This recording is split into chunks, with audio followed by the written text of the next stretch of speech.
¿Cuánto dura esta vaina? Unos pocos minutos. Media hora.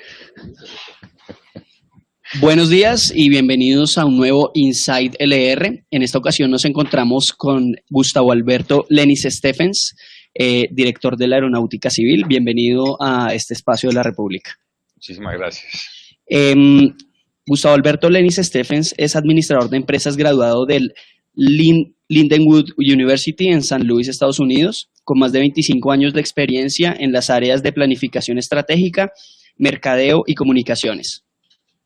Se ha desempeñado en distintos sectores de la economía y ha participado como miembro activo en varias juntas directivas de empresas como Caracol Radio, Caracol Televisión, Colseguros, Sofasa, Vikingos, Serfinanza e Invercrédito, entre otras. En su amplia hoja de vida se destacan los altos cargos ocupados como presidente de la Asociación de Líneas Aéreas Andinas, la USEP, que es el gremio de agencias publicitarias, y participó en juntas directivas de Alianza Valores, Copa Colombia y el periódico El País de Cali. Ha dirigido empresas como Pastas La Muñeca, Finca, que es empresa filial de Bavaria, Sam Avianca y Elicol durante más de una década, Young & Rubicam, firma del sector publicitario, y Hyundai, última empresa en la que ocupó el cargo de vicepresidente ejecutivo hasta diciembre de 2013. Actualmente es director de la Aeronáutica Civil de Colombia.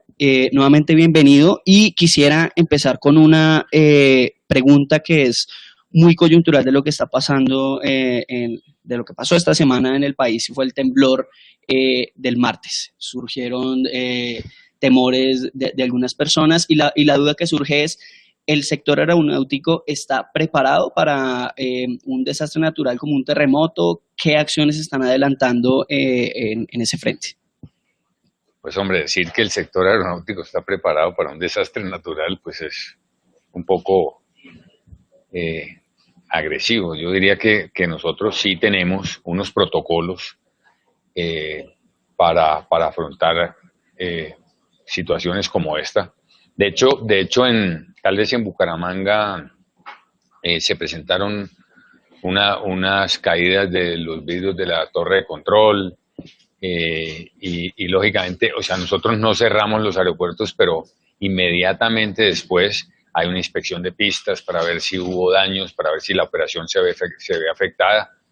En el aeropuerto El Dorado, que es, diría yo, el más complejo,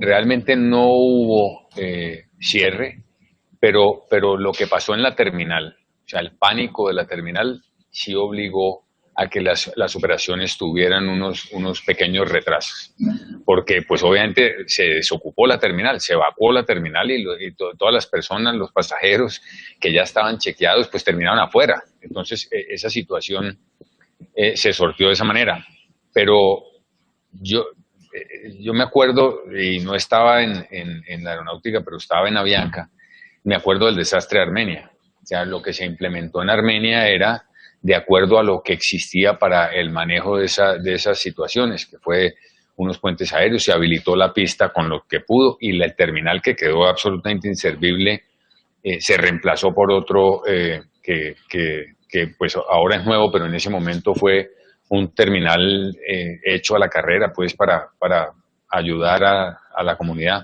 Cosas así existen en lo que nosotros tenemos para esa clase de incidentes. Okay. ¿Tienen planes de emergencia, planes de contingencia? Sí, todo eso sí, claro, todos los planes de emergencia y de contingencia están escritos. Okay. Cambiando un poco de tema, en un artículo que salió en Bloomberg el 27 de febrero, usted dijo que en los próximos 2 años Bogotá va a aumentar su capacidad aeroportuaria en 50%. ¿Cómo van a lograr esa meta en ese tiempo tan corto? Cuando uno habla de Bogotá y del aeropuerto El Dorado, todo el mundo tiende a pensar en el terminal, es decir, en el terminal aéreo.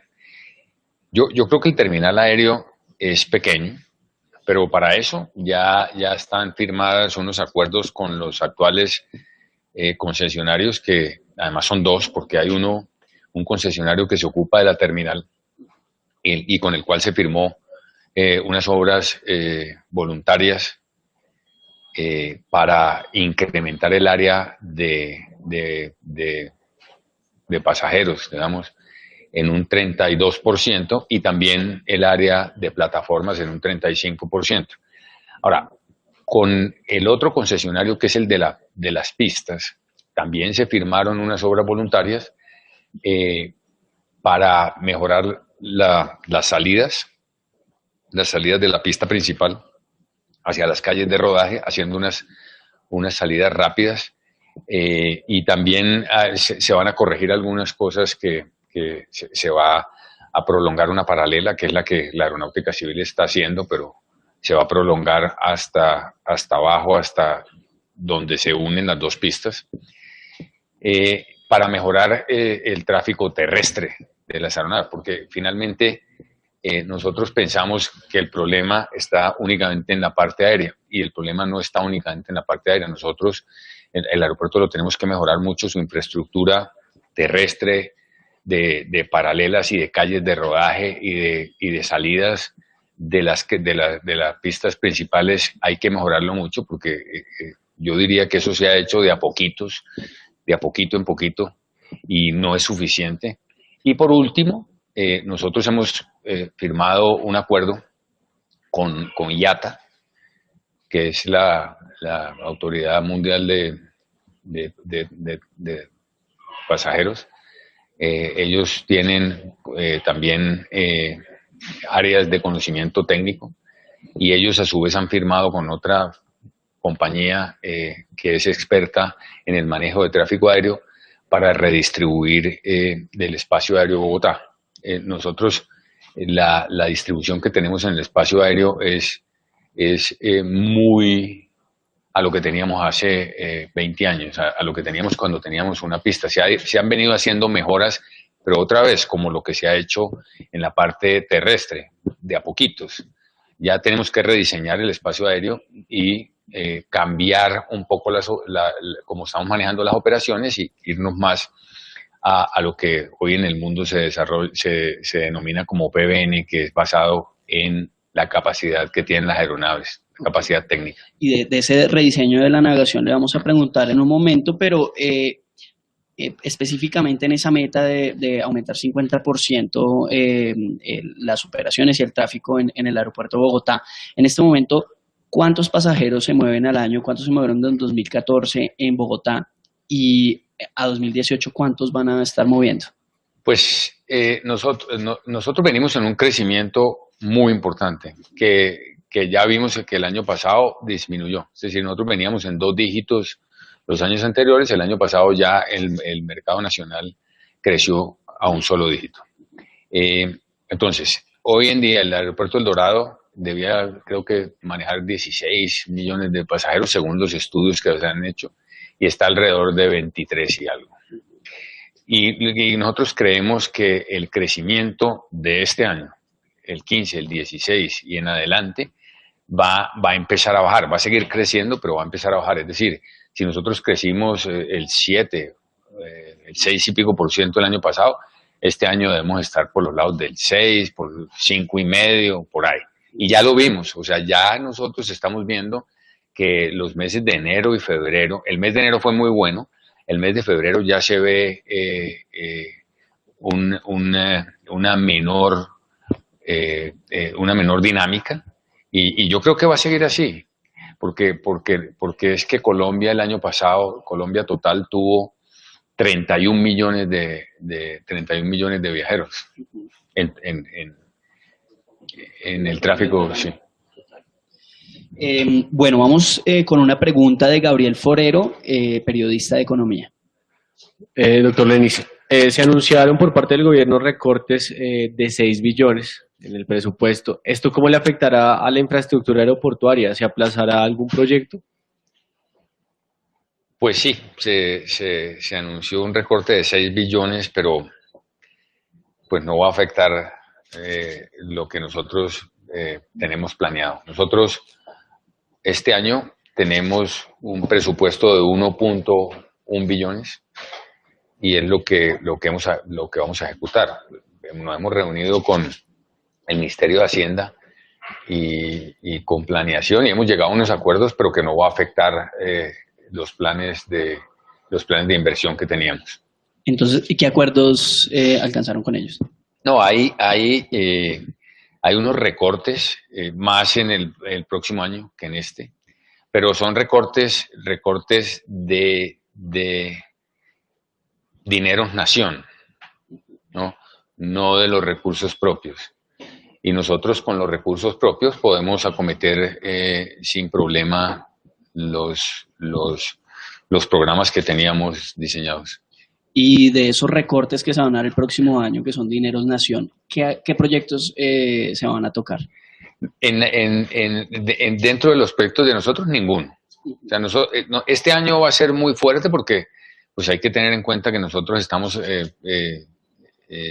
afectando o invirtiendo en más o menos 21 aeropuertos, teniendo en cuenta que pues algunos son medianos, pero otros muy importantes son aeropuertos pequeños, algunos del litoral pacífico y otros de territorios nacionales, y eso está financiado. El recorte del próximo año, nosotros lo que tuvimos que hacer es reacomodar algunas inversiones, pero yo no le veo problema. Y le doy un ejemplo.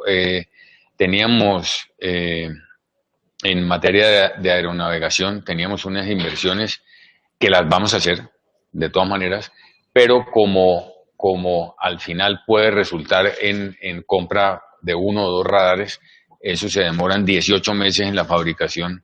Luego nosotros alcanzamos a licitar y a dar, digamos, la cuota inicial, pues, y lo otro lo ponemos en vigencias futuras de acuerdo al presupuesto de la aeronáutica del próximo año. Okay.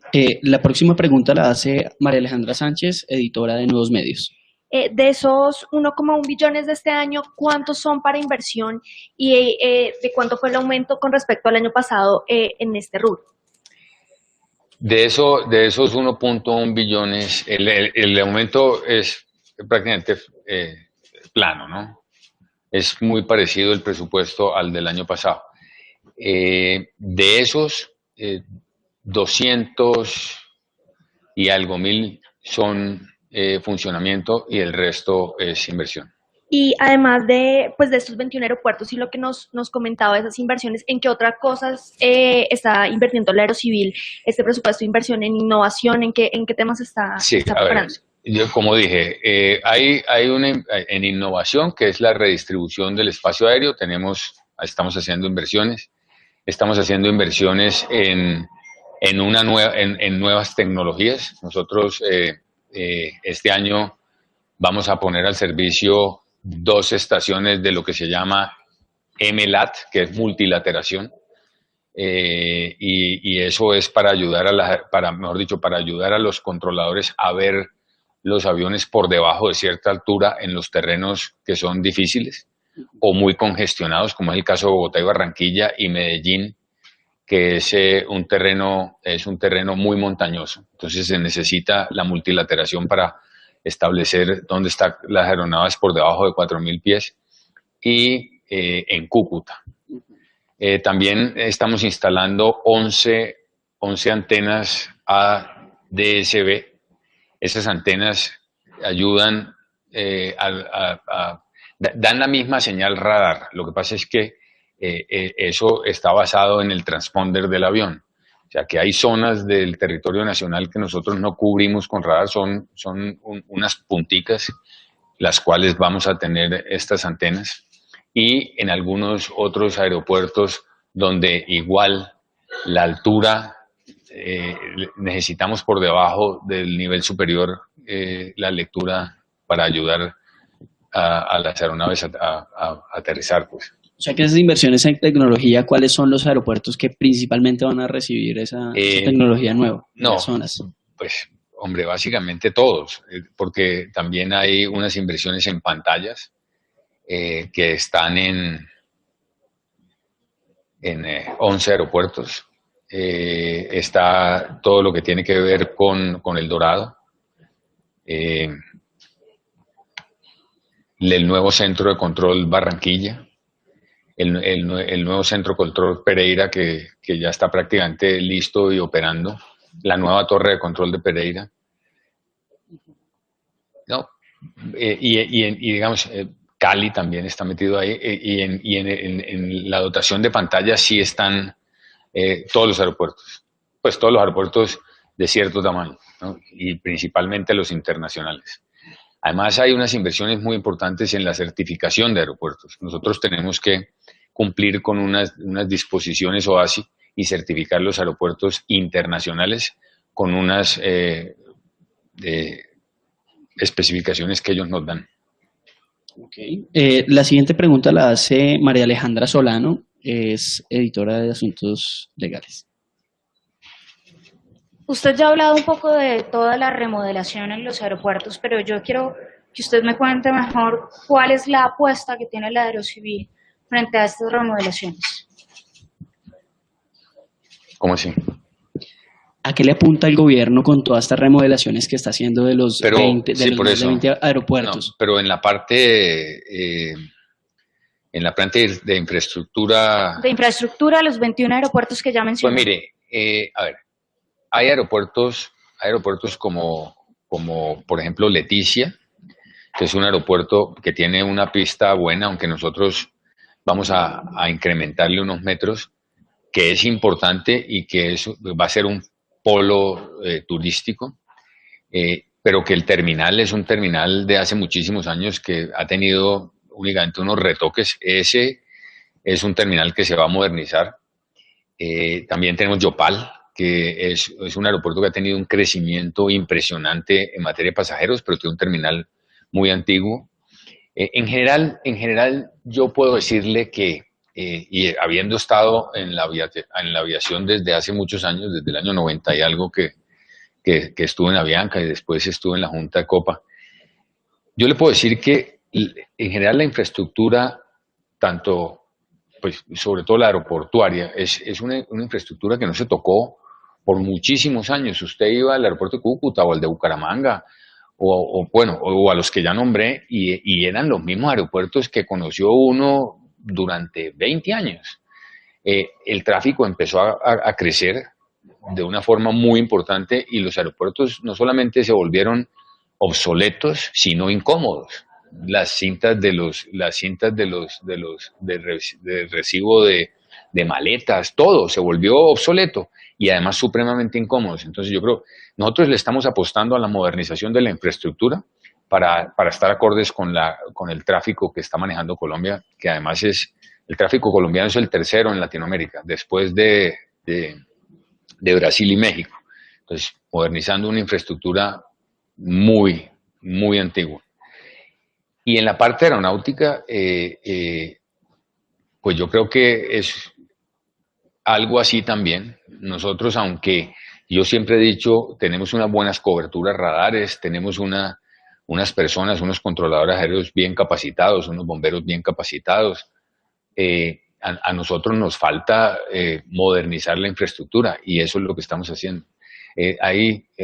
No es el caso de Colombia, pero mire, hay países y bueno, Europa, por ejemplo, continentes como Europa, ellos ya manejan unas tecnologías diferentes y tienen unos focos hacia el 2020 de cambiar el monitoreo aéreo por unas tecnologías más nuevas.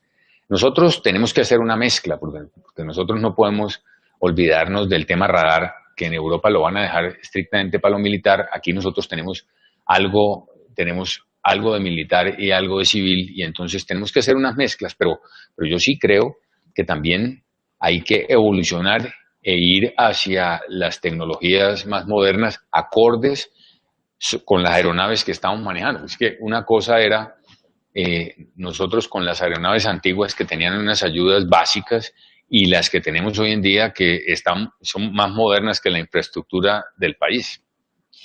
Doctor Lenis, ¿y tienen planes, digamos, con todas estas renovaciones que están haciendo de aeropuertos, de convertir alguno que no sea internacional en aeropuertos internacionales? ¿Quisieran también de pronto convertir en otros aeropuertos en hubs regionales de algunas aerolíneas? ¿Se han hecho gestiones en ese sentido? Pues esa pregunta sí es complicada y le voy a decir por qué. Porque esta es una mezcla. Nosotros quisiéramos que todos fueran internacionales. Eso lo da la demanda, ¿no? Ahora, el tema de los hubs, a mí me parece interesantísimo ese tema, pero más que la aeronáutica son las aerolíneas las que estipulan dónde quieren sus hubs. Y por lo general todo el mundo quiere Bogotá, y Bogotá está muy congestionado.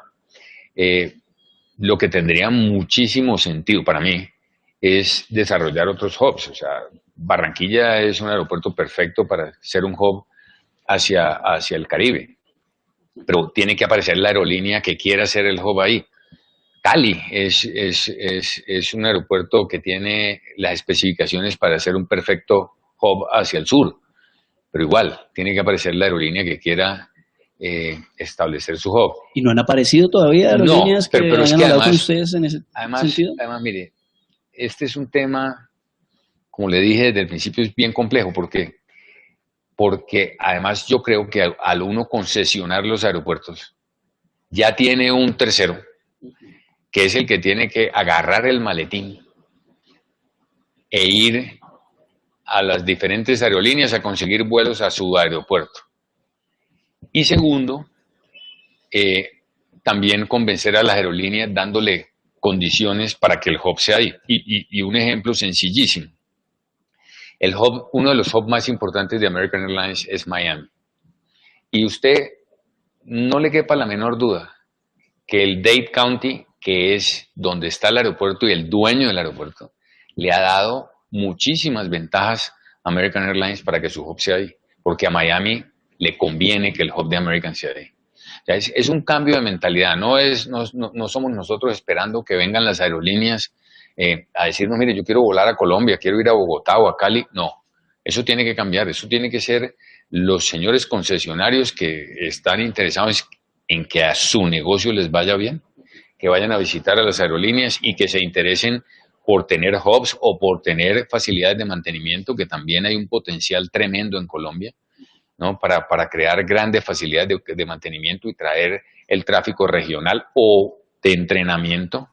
También montar centros de entrenamiento con simuladores, porque, ¿no? Donde quiera, mejor dicho, yo ya sé que hay una compañía internacional que quiere montar un centro de entrenamiento en Bogotá. Tiene todo el sentido del mundo, porque la conectividad de Bogotá con el resto de los países de la región es muy buena y es mucho más fácil para un señor en Ecuador o en Perú venir a Bogotá que ir a Miami, donde están los centros de entrenamiento donde ellos están yendo ahora. Entonces, este es un tema de desarrollo de negocio que requiere varios jugadores con unos focos muy afilados, muy precisos. ¿Y cuál compañía es esa que quiere montar el centro de entrenamiento acá? Hombre, no. Los señores vienen la próxima semana a reunirse conmigo y después yo le cuento. De la región, la aerolínea. Sí, pero no es aerolínea. Es que nosotros, algunas aerolíneas tienen sus propios centros de entrenamiento y hacen las inversiones de sus simuladores, como por ejemplo Avianca. Sí, pero tiene que tener usted 600, 800 o 1000 pilotos para que se justifique una inversión en un simulador que vale 8 millones o 8 millones y medio de dólares. Pero si viene un tercero, que ya no es la aerolínea, es más, el mismo Avianca le puede comprar servicios, porque es que los simuladores que tiene Avianca en Bogotá no dan abasto. Pero también está Viva Colombia, también está ALAN, ¿no? Y está Copa, ¿por qué no? Ahí al lado. Están los ecuatorianos, al lado también. Es mucho mejor venir a Bogotá o a Cali o a Medellín, donde sea, que ir hasta Miami.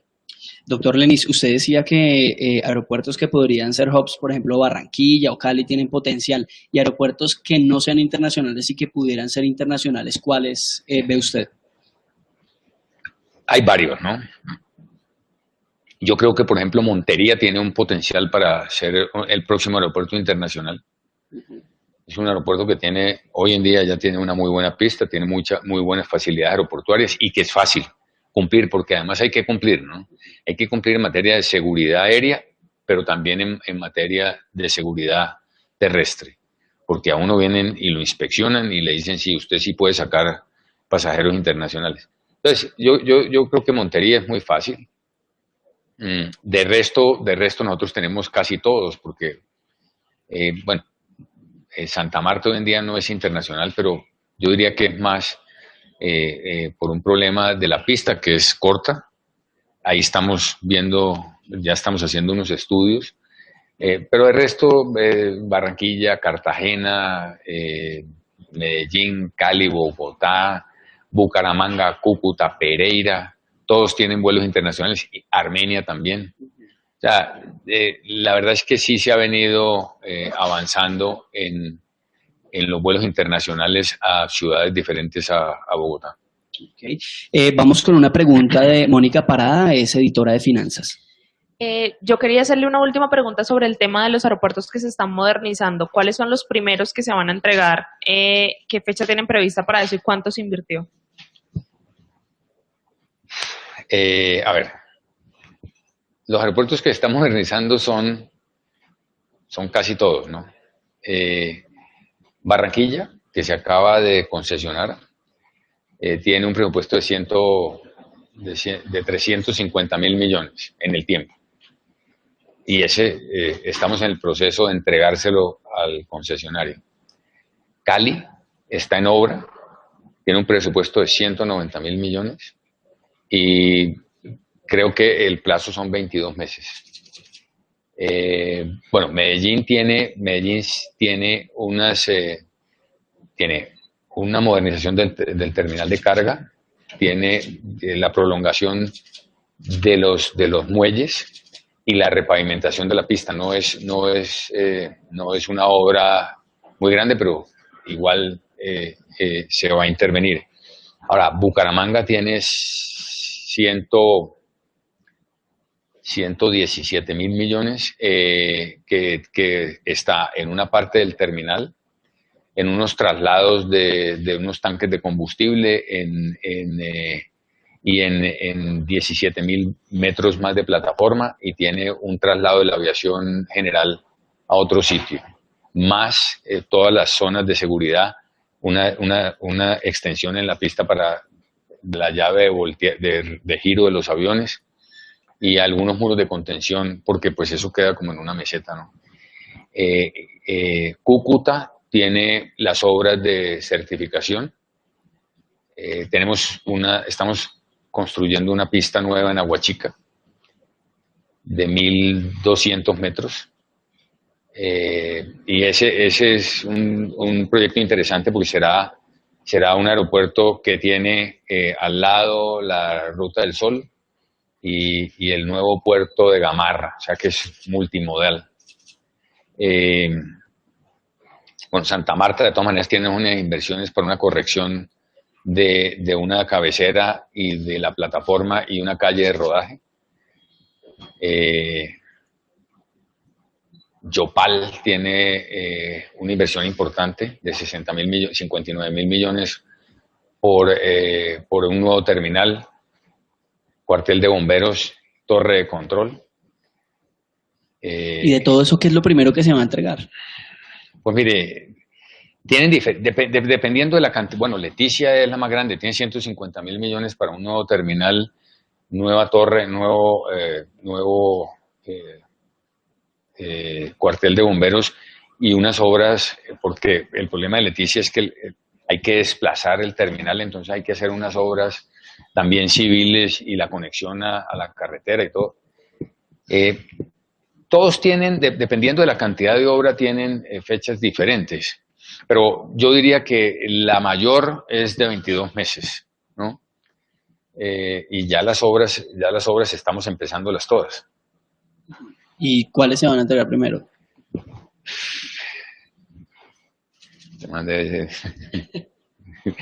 Yo creo que Ibagué. Okay. Ibagué tiene nuevo terminal y algunas obras, tiene nuevo terminal, nuevo cuartel de bomberos y nueva torre y algunas obras complementarias en las calles de rodaje. Pero ahí tenemos una presión tremenda por los Juegos Nacionales, entonces estamos tratando de construir primero el terminal, empezando ya. Tenemos unas obras en Pasto que se me estaba olvidando, que también ya empezamos. Ese lo podemos acabar. Incluso estamos hablando con el constructor para tratar de acabarlo antes del plazo que se puso. Ese también puede salir muy rápido. Okay. Vamos ahora con una pregunta de Tatiana Arango, es editora de Globo Economía. ¿Cuándo entrará en funcionamiento la torre de control del Dorado? El vicepresidente había dicho que en julio va a estar lista y entonces me gustaría saber Buena si, pregunta esa. si va a estar lista para ese mes y cuánto va a terminar costando. A ver, nosotros, la torre de control no es lo que la gente piensa que es únicamente la torre de control y ya. La torre de control tiene un centro de gestión aeronáutica que es todo el país, o sea, donde está conectado todo el país y todos los radares del país y todas las ayudas aeronáuticas del país, y eso tiene un poco más de 10.000 metros. Eso lo debemos tener el 10 de mayo, el centro de gestión, y nosotros ahí entraríamos a equiparlo. La torre de control tiene como fecha julio de entregar la torre de control, después entraríamos a equiparla. Claro, yo creo que puede ser un poco más sencillo, porque pues es los instrumentos de la torre. Y después debemos tener por lo menos entre 1 y 2 meses en paralelo las dos, funcionando las dos. Nosotros ya estamos dándole muy duro a los programas de capacitación de la nueva tecnología. Tenemos montados ahí en el centro de control, ya tenemos montados unas pantallas de las pantallas nuevas en unos containers y estamos dando una capacitación para que el proceso de capacitación lo podamos acortar. ¿Y cuánto va a terminar costando?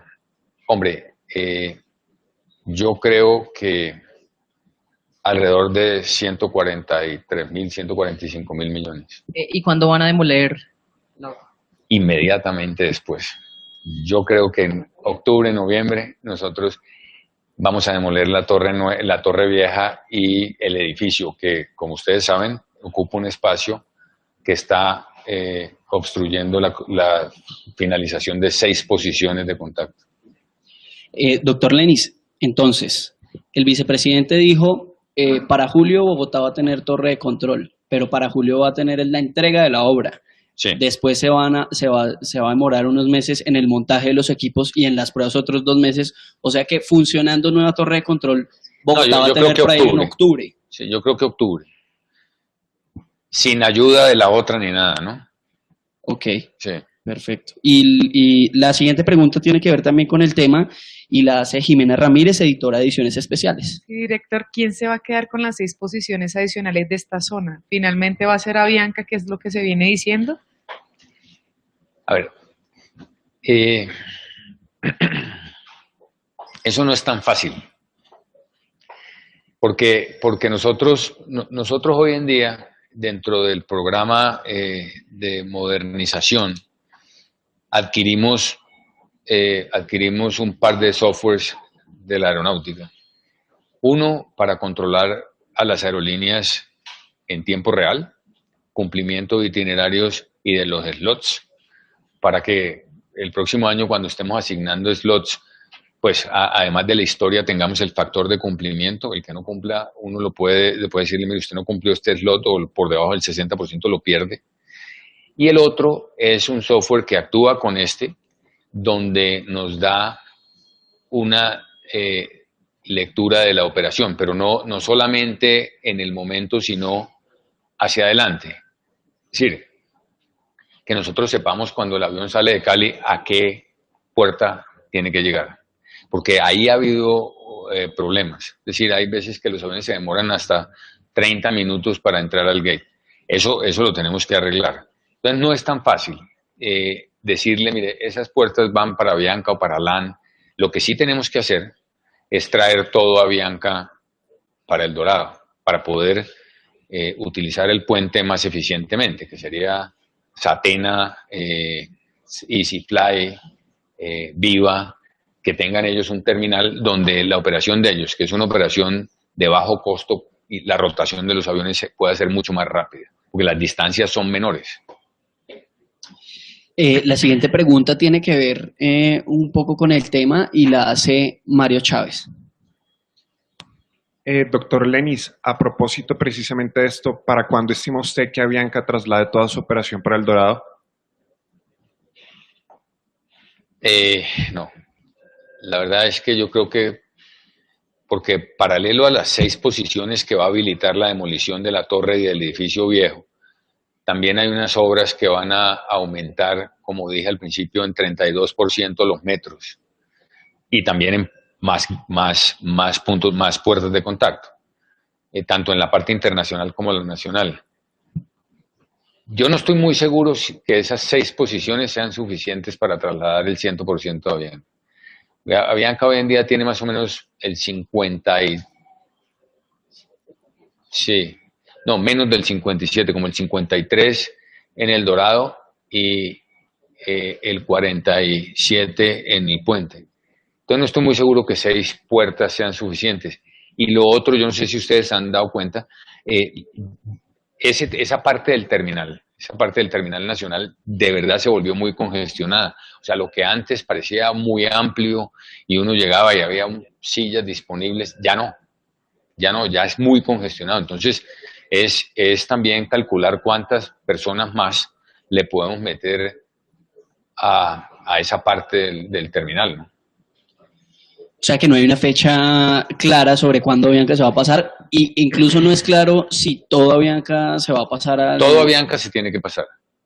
Porque es que además, independientemente de que uno piense que Avianca quiere mantener el puente o no, yo creo que lo que más le conviene a ellos es pasarse todos, porque es que esa doble infraestructura en el puente y en El Dorado les tiene que costar un dinero importante. Pero entonces, ¿para cuándo cree usted? O sea, antes de un año no va a suceder eso, porque se tienen que terminar obras y... Yo creo que antes de un año, no, pero antes de un año lo que sí va a pasar es que lo que sí puede pasar es que empecemos a combinar el uso del puente. ¿Por ahí para cuándo va a hacer eso? ¿Cuándo se empiezan a trasladar del otro lado? Tendrían que terminar las 6 posiciones, ¿no? Que esa ya es una obligación de OPAIN. Se tienen que terminar las 6 posiciones para pasar más operación de Avianca y poder dividir el puente. Okay. Vamos con una pregunta de Dajivis Martínez, es periodista de Nuevos Medios. ¿Qué va a pasar entonces con la propuesta que usted había hecho de pasar las aerolíneas de bajo costo al puente aéreo? No, eso no se puede hacer hasta que nosotros no tengamos organizado algunas posiciones más en el terminal nacional del Dorado. Hasta que no tengamos dónde poner más aviones de Avianca, no podríamos pensar en pasar a las aerolíneas de bajo costo al puente. Pero entonces, cuando ya esté listo, o sea, en octubre más o menos empezarían, ya se hayan, tengamos esas 6 posiciones nuevas, ya Easy, por ejemplo, que tiene menos frecuencias, es la que sería candidata a pasar al puente aéreo, o cuando en esos últimos meses del año y que aerolíneas... No, pero acuérdese que nosotros podemos demoler el puente, demoler la torre vieja y demoler el edificio, y a partir de ahí se construyen las 6 posiciones. Pues las 6 posiciones, yo no sé si han visto, las 6 posiciones están hoy en día ocupadas por el edificio. Entonces hay que tumbar el edificio, tumbar la torre y después sí construir las 6 posiciones. Después de que se construyan las 6 posiciones, ya sí podemos empezar a hacer el trasteo. ¿Y cuáles son esas primeras aerolíneas que pasarían entonces?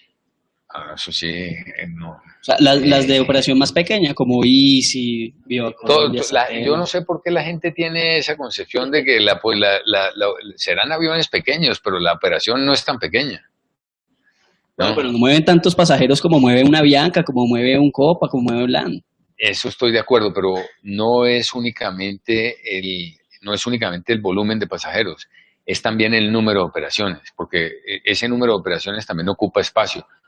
Un avión grande y un avión pequeño, en teoría, ocupan el mismo espacio. Uno puede...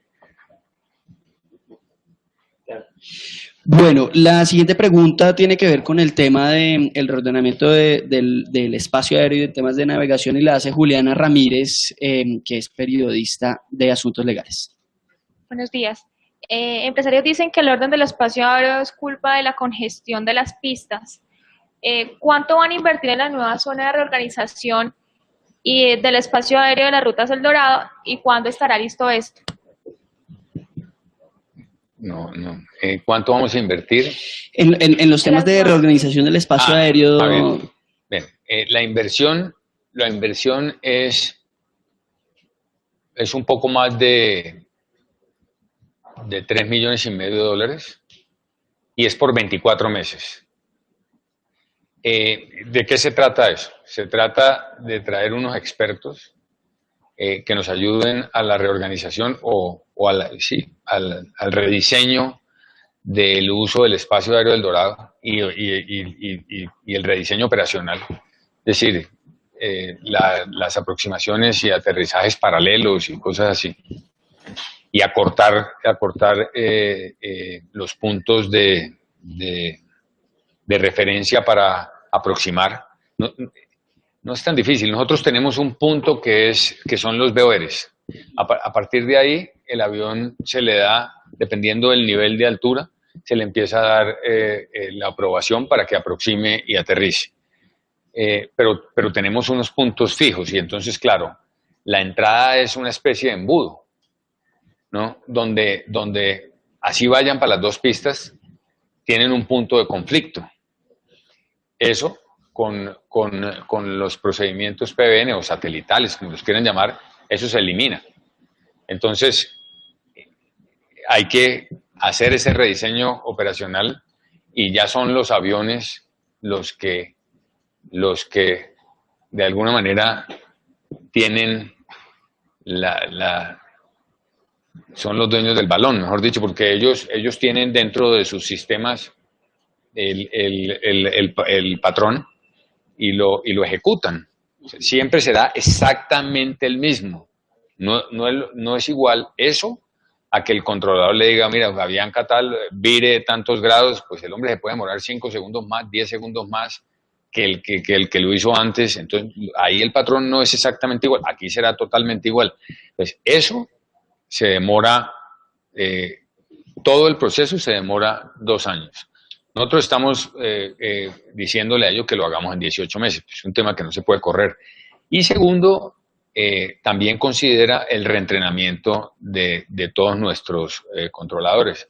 La Aeronáutica Civil está en el centro, en el CEA, está construyendo un simulador tanto de aproximación como de radar para que las personas puedan ir a los cursos periódicamente y estarse actualizando, digamos, una vez al año o lo que finalmente se estipule. Okay. La siguiente pregunta la hace Lilian Mariño, es periodista de economía. Doctor Lenis, ¿cuándo va a estar lista la licitación para que se pueda poner el sistema de aterrizaje instrumental para que se pueda, digamos, transitar en mejores condiciones climáticas? A ver, ese sistema tiene varias etapas. La primera ya está lista. O sea, nosotros ya el ILS categoría 3 ya está instalado. Este fin de semana, no, el otro fin de semana lo vamos a empezar a graduar. Eso es el avión laboratorio de la aeronáutica empieza a calibrar el instrumento. Y ahí vienen, falta, la segunda etapa son las luces, que ya también el contrato está adjudicado y se está empezando a ejecutar ya. Y la tercera es el radar de tierra que se empezará a ejecutar una vez esté terminada la torre. O sea, pero, digamos, la radioayuda, el ILS categoría 3, ya está instalado. Y nosotros empezamos a calibrarlo la próxima semana.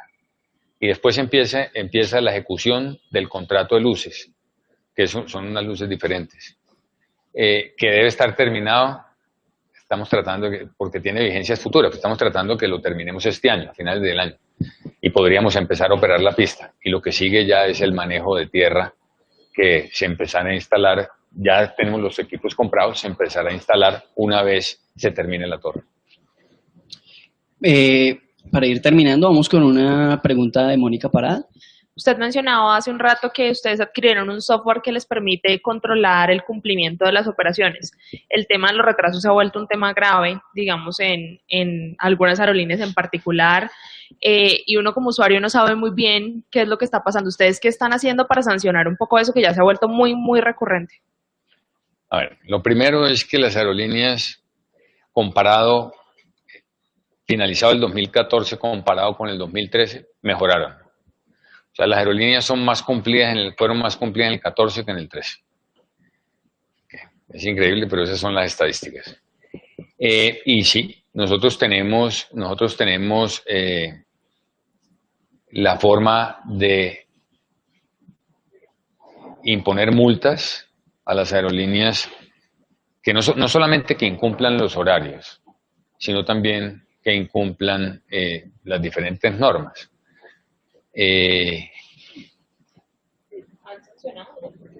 Claro, nosotros sancionamos, el año pasado, es que hay que tomar todo el rubro. Las sanciones impuestas, yo no tengo el dato a final de diciembre, pero nosotros en octubre íbamos en 2.000 y algo millones. Pero las no impuestas, porque la aerolínea cerró un trato con el pasajero, son muchísimo más, o sea, son del orden de 15.000 millones de pesos. Que eso también cuenta, porque nosotros desestimamos o se acaba la investigación cuando el pasajero reporta que arregló con la aerolínea. Y si no, la investigación sigue hasta que se encuentre qué fue lo que pasó, y si la aerolínea fue la causante de la demora, nosotros sancionamos a la aerolínea. Pero no es por lo único que la sancionamos. Un itinerario mal publicado también, publicidad engañosa también. O sea, nosotros tenemos en el manual de reglamentos aeronáuticos tenemos una serie de artículos que sancionan a las aerolíneas por los diferentes incumplimientos. Director, ¿y esa línea gris que había ahí con la Superintendencia de Industria y Comercio y ustedes, quién sancionaba, por qué cosas, eso ya se ha hablado con la SIC para organizar quién pone qué sanciones? Sí, eso sí se ha hablado con la SIC varias veces. Ahora estamos, finalizando un acuerdo entre la SIC y la aeronáutica, porque no tiene ningún sentido que esa autoridad o esa capacidad de sancionatoria se parta entre la aeronáutica y la SIC. Finalmente, cuando ustedes ven el volumen de reclamos y las investigaciones que hay que hacer para determinar quién tuvo la culpa o qué fue el causante de lo que haya pasado, nosotros no podemos duplicar eso. O sea, de verdad que el volumen de quejas es muy grande para tenerlo en la SIC o en la aeronáutica. Y en las diferentes veces que nos hemos reunido, incluso en la Comisión Primera del Senado, yo le dije, si quieren pasar eso a la SIC, a mí me parece bien, ¿no? O sea, yo tengo un ejército de gente estudiando eso.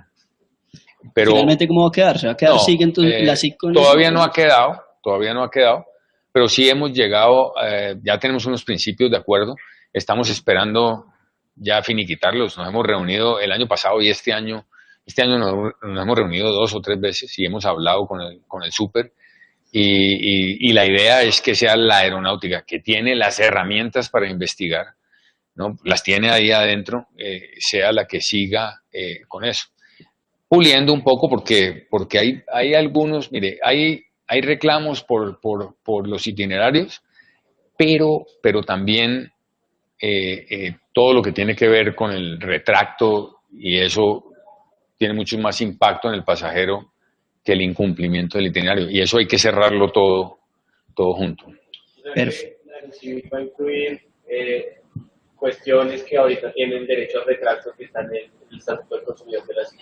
Pero es que mire, el tema del retracto es muy claro cuando usted está hablando de comprar un televisor, y no es tan claro cuando está comprando un tiquete.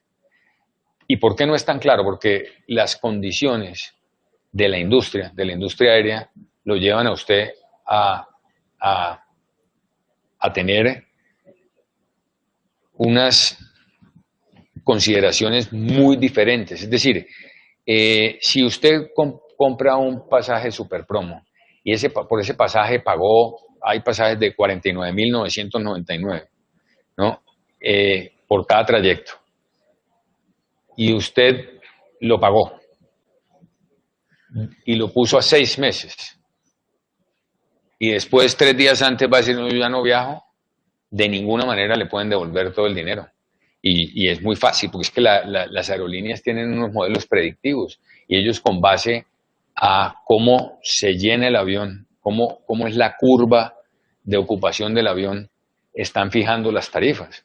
Entonces, si usted le quita una tarifa, le está quitando 3 días antes del vuelo o 2 días antes del vuelo, le está quitando un ingreso y que la aerolínea ya no puede llenar. O sea, ya el asiento, se cerró la puerta y el asiento se fue vacío. ¿Qué pasa si nosotros decimos, no importa, los tiquetes suben? Porque usted daña el modelo predictivo de las aerolíneas. Las aerolíneas pueden poner los diferentes precios de acuerdo a la predicción de la ocupación del avión. Si la aerolínea dice, yo quiero volar con el 85% de ocupación, ellos no empiezan a llenarla 5 días antes, ellos empiezan a llenarlo 6 meses antes. Y en la medida en que se va llenando, cambian los precios. Por eso, cuando uno va a ir a Cartagena un día antes en un puente, pues le vale 1 millón y pico de pesos si es que consigue el cupo, ¿no? Porque de esos debe haber 5 sillas o 3 sillas. Entonces dicen, yo tengo 3 sillas, yo las vendo al mejor precio. Pero cuando tenían 150, sí sacaron la promoción. Si usted cambia esas condiciones, y eso no es en Colombia, es en cualquier país del mundo, las aerolíneas low cost, usted va a reclamar un tiquete que pagó y no le devuelven ni un peso. Usted en Ryanair, en Europa, dice, mire, yo pagué 50 libras, devuélvame. No. Lea las condiciones del tiquete. Dice que si usted no puede volar, pierde la plata. ¿Por qué? Porque usted ya me quemó la silla a mí. Entonces no es tan fácil el establecer el retracto sin tener en cuenta las condiciones del negocio, porque, y lo hemos hablado varias veces, lo que no queremos es que los tiquetes super promo, que son los que han incentivado la cantidad de viajeros en Colombia, si no hubieran crecido a la velocidad que han crecido, ahora los empecemos a afectar porque la gente no planeó bien su viaje. Perfecto. La última pregunta la hace María Alejandra Sánchez sobre el tema de Semana Santa. Pues, ¿cuál es el plan que ustedes tienen para esta Semana Santa, pues debido a la cantidad de viajeros que se esperan? Esta Semana Santa, nosotros siempre, antes de la Semana Santa, tenemos unas reuniones, o de las temporadas altas, no solamente Semana Santa, tenemos unas reuniones y establecemos unos protocolos con las diferentes aerolíneas, y esta será igual. Vamos a tener un poco más de gente en los aeropuertos, de parte de la Aeronáutica Civil. No ha sido muy popular la medida porque en las entidades gubernamentales Semana Santa se reponen las horas y todo el mundo se va de vacaciones, y yo creo que si la Aeronáutica Civil tiene la mayor carga de trabajo en estas épocas de vacaciones, es cuando más hay que trabajar, y todos los funcionarios tenemos que estar en los aeropuertos y viendo que la operación marche normalmente. Perfecto. Gustavo Lenis, director de la Aeronáutica Civil, muchas gracias por estar en Inside DLR, y a ustedes los esperamos en una próxima ocasión. Muchas gracias. Hombre.